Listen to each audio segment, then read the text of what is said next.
इतिहास के तहत अध्ययन किया जाता है अतीत का। प्रथम यूनानी इतिहासकार कौन थे? हेरोडोट। निम्नलिखित में किसने स्पष्टता कहा कि इतिहास के समस्त निष्कर्ष युक्तिसंगत साक्ष्यों पर आधारित होते हैं? थ्यूसिडाइड। द हिस्ट्रीज के रचनाकार का नाम है हेरोडोट। इतिहास के पिता की पृथ्वी सही अर्थों में निम्न में किससे संबंधित है? हेरोडोट। इतिहास अपने को दोहराता है, यह कथन किसका है? हेगेल का। हम इतिहास से यह सीखते हैं कि आदमी इतिहास से कभी कुछ नहीं सीखता, यह कथन किसका है? हेगेल।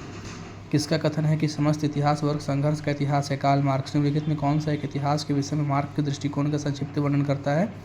इतिहास शोषित और शोषित वर्गों के बीच संघर्ष की अवधारणा का सिलसिला है।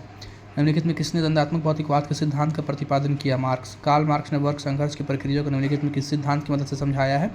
दंडात्मक भौतिकवाद। इतिहास विगत की राजनीति है, यह कथन किसका है? सीले का। ओकशाट।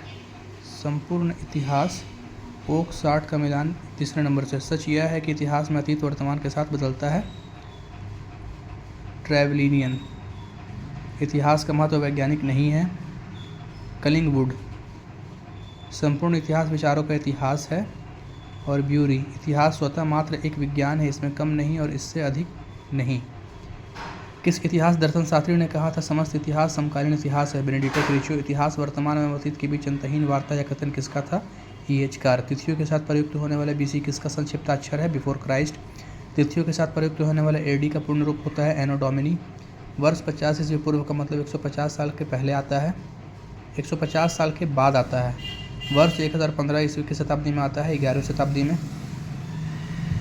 Vikram era 58 BC, Shaka era 78 AD, Gupta era 320 BC और Kali era 3102 BC। Here is the right option.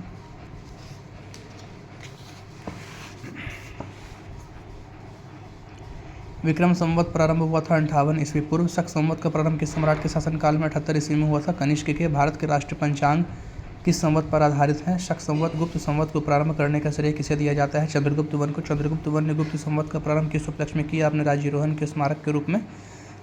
निम्न कथनों पर विचार कीजिए तथा नीचे दिए गए कुछ सही उत्तर को चुनिए। इसमें से तीनों ऑप्शन सही होगा। हर्षवर्धन ने 606 ईस्वी में हर्ष संवत की स्थापना किस उपलक्ष्य में की थी? अपने राज्यारोहण के उपलक्ष्य में। निम्नलिखित में वह कौन सा संवत है जो कलचुरियों द्वारा प्रयुक्त किए जाने के कारण कलचुरी संवत भी कहलाता है? त्रैकूटक संवत। चालुक्य विक्रम संवत का प्रचलन किसने किया था? विक्रमादित्य छठे ने। निम्नलिखित में किसके एक नए संवत चलाने का यश प्राप्त है? लक्ष्मण सेन। निम्नलिखित में कौन सा वर्ष दिसंबर 2009 में शक संवत का प्रारंभ वर्ष होगा? 1931। विक्रम संवत 2070 को ईस्वी संवत में रूपांतरित करने पर मान होगा 2013 ईस्वी। विक्रम एवं शक संवत के आरंभ के बीच कितने वर्गों का अंतर है? 135 वर्ष।